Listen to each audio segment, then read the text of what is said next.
Hi everyone, आप सभी स्वस्थ और मस्त होंगे। मैं भी ठीक हूँ। स्टोरी का नाम मिलके भी हम ना मिले, एपिसोड 37। अब तक आपने सुना था कि दादी ज़ोर ज़ोर से इनके रूम का दरवाज़ा नॉक कर रही होती हैं। सिया जाकर उनके रूम का डोर खोलती है। दादी पूछती हैं कि दरवाज़ा क्यों नहीं खोल रही थी तब से। तो सिया कहती है, गुड मॉर्निंग दादी, वो मैं सो रही थी तो सुनाई नहीं दिया। दादी कहती हैं, हाँ वो तो ठीक है, लेकिन तुम्हारे साथ जो तुम्हारी दोस्त थी वो पता नहीं कहाँ है, मेरे कमरे में नहीं है। सिया बोलती है, वो मेरे साथ ही है, उस रूम में उनको नींद नहीं आ रही थी तो यहाँ चली आई। दादी कहती हैं, ठीक है, तुम लोग बाहर आओ, चाय पी लो, फिर तुम लोगों को जाना भी होगा ना। सिया बोलती है, ओके दादी, मैं प्रांजल को उठा देती हूँ, चलिए हम आ रहे हैं। दादी वहाँ से चली जाती हैं। सिया प्रांजल को उठाती है, दोनों फ्रेश होते हैं, फिर बाहर आते हैं। दोनों बैठकर दादी से बातें करते हुए चाय पीते हैं।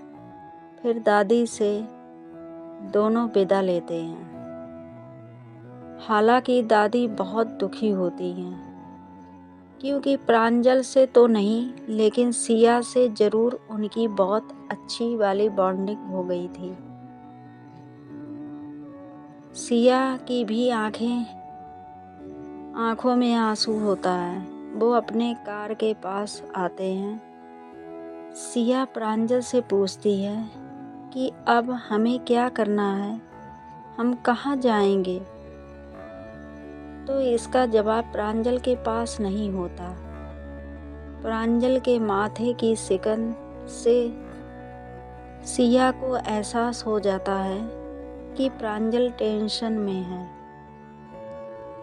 वो उसका प्यार से हाथ पकड़ती है और कहती है, डोंट वरी, सब सही होगा।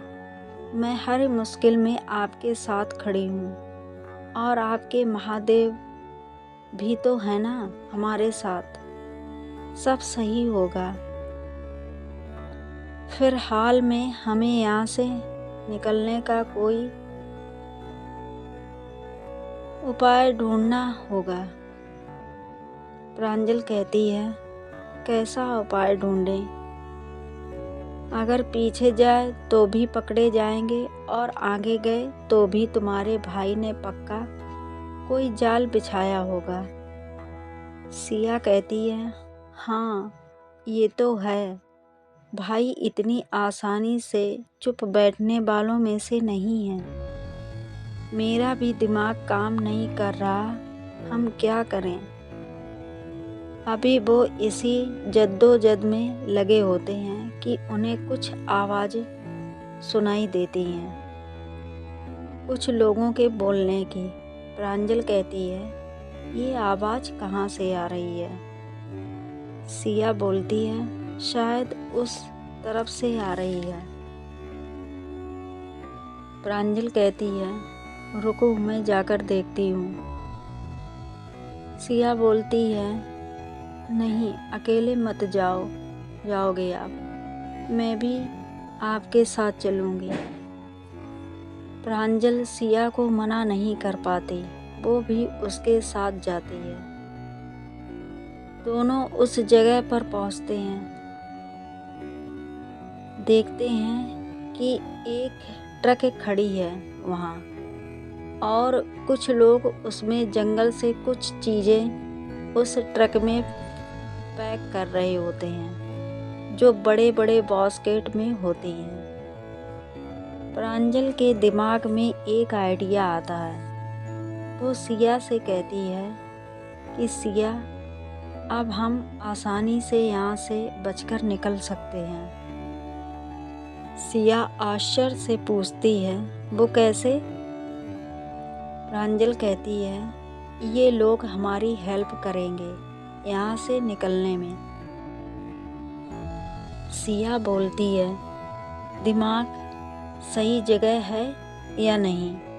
अभी कल हम उतनी प्रॉब्लम से बाहर निकल कर आए हैं। अगर आप थोड़ी लेट हो गई होती तो मेरे साथ न जाने क्या हो जाता। हम इन लोगों से हेल्प नहीं ले सकते। प्रांजल हंसने लगती है, कहती है तुम इनकी उम्र देख रही हो, ये लगभग सारे ओल्ड एज हैं। इनसे हमें कोई खतरा नहीं है और इनकी शक्ल देखकर मैं बता सकती हूँ ये लोग बहुत शरीफ हैं। सिया बोलती है ओह, ज्योतिषी हो आप, जो लोगों की शक्ल से ये बता देंगी कि वो इंसान कैसा है? प्रांजल कहती है वही समझ लो। ज्योतिषी भी बोलो तो कम ही है। तुम्हारी किस्मत बहुत अच्छी है कि इतनी आसानी से तुम्हें इतना सर्वगुण संपन्न पति मिल रहा है। सिया बोलती है एक सेकेंड, अभी आपने क्या कहा? जरा अपने शब्दों को फिर से दोहराइए। प्रांजल कहती है यही तो कहा कि तुम्हारी किस्मत अच्छी है कि मैं तुम्हें मिल रही हूँ। सिया बोलती है नहीं नहीं, आपने, मैं नहीं, कुछ और बोला था। प्रांजल कहती है नहीं, मैंने यही बोला था। सिया बोलती है बात मत बदलो, आपने पति बोला था। प्रांजल हकलाते हुए कहती है हाँ तो बोला होगा, क्यों गलत कह दिया क्या मैंने कुछ? सिया बोलती है नहीं, गलत नहीं कहा था, सुकून मिला था सुनकर। प्रांजल कहती है एक बार यहाँ से निकल जाएं हम दोनों, फिर ये सुकून हमेशा बरकरार रहेगा। मुंबई पहुंचकर मैं तुमसे शादी कर लूँगी, फिर हम दोनों सही मायने में पति पत्नी होंगे, ठीक है? सिया शर्मा जाती है, उसके दोनों गाल सुर्ख गुलाबी हो जाते हैं। प्रांजल कहती है शर्माने का कोटा बाद में पूरा कर लेना, पहले चलो यहाँ से निकलने का प्लान बना लें। सिया बोलती है बाय द वे, हम उनको कहेंगे क्या? प्रांजल कहती है बस देखती जाओ, तुमको बस मेरी एक्टिंग में साथ देना है। एक काम करो, तुम अपनी साड़ी का घूंघट कर लो। सिया बोलती है ओके ठीक है। दोनों वहाँ जाती हैं जहाँ वो लोग सामान को पैक कर रहे होते हैं। प्रांजल उनसे कहती है दादा, आप मेरी एक हेल्प कर दोगे? उनमें से एक आदमी कहता है हाँ बिटिया, कहो क्या बात है? प्रांजल कहती है ये जो लड़की देख रहे हो ना आप, इस बेचारी की जिंदगी का सवाल है। अब आप लोग ही इसकी जान बचा सकते हो। दादा प्लीज़ मना मत करना, इस मासूम की जान अब आपके हाथों में ही है। वो लोग एक दूसरे का फेस देखने लगते हैं। उन्हें कुछ समझ नहीं आता। वो कहते हैं बिटिया, आप क्या कह रही हो? हमें कुछ समझ नहीं आ रहा है। और इस लड़की की जान खतरे में कैसे है? प्रांजल कहती है दादा, बहुत लंबी कहानी है। इस लड़की का पति बहुत नालायक इंसान है। इसे रोज शराब पीकर मारता रहता है। ये बेचारी मासूम कुछ नहीं बोल पाती, चुपचाप उसके अत्याचारों को झेलती रहती है। इधर सिया को समझ नहीं आता कि प्रांजल क्या कह रही है। वो चुपचाप उसके नाटक में साथ दे रही होती है, क्योंकि प्रांजल ने बोला ही था कि मेरी एक्टिंग में साथ देना है, इसलिए वो कुछ नहीं बोलती। वो आदमी कहता है, ऐसा क्यों बेटा? अगर वो आपको मारता है तो आपको उसके खिलाफ आवाज़ उठानी चाहिए।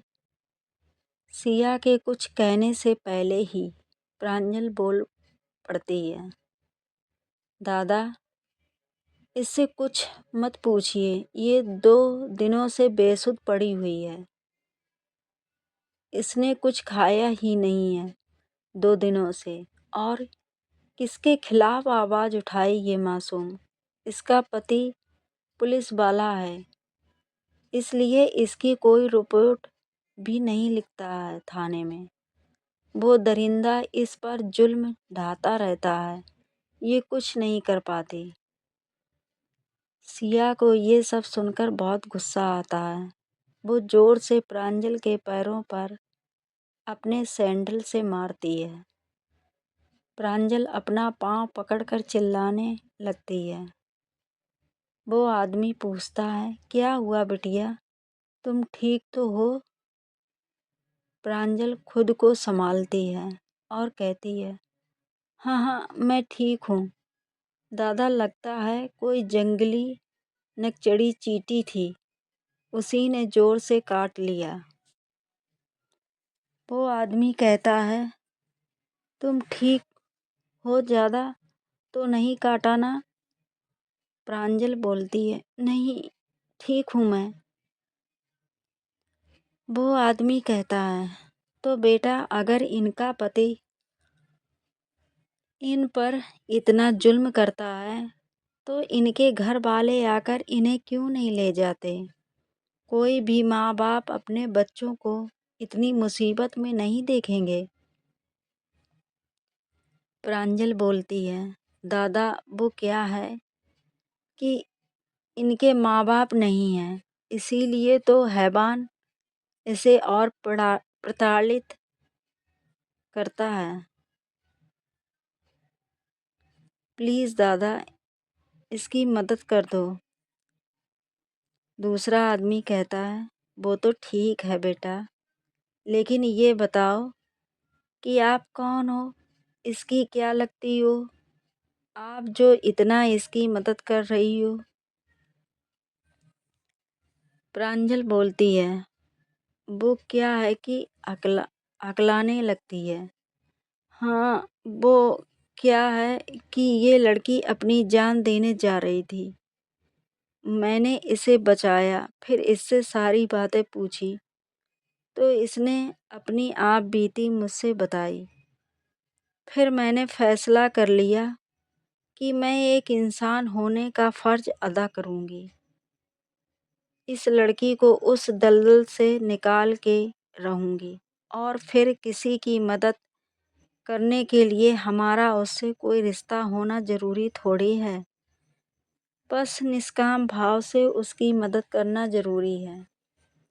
और मेरी माँ कहती हैं कि मारने वाले से बचाने वाला बड़ा होता है।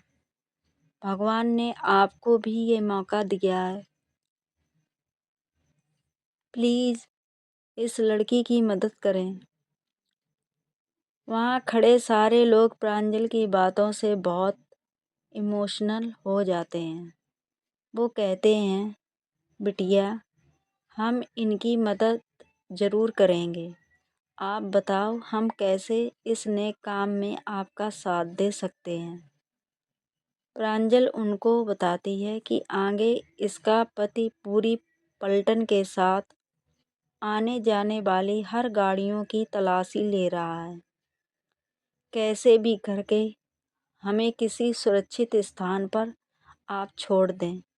फिर मैं कुछ भी करके इस लड़की को इस शहर से बाहर ले जाऊंगी। फिर ये आराम से एक आज़ाद जिंदगी जी पाएगी।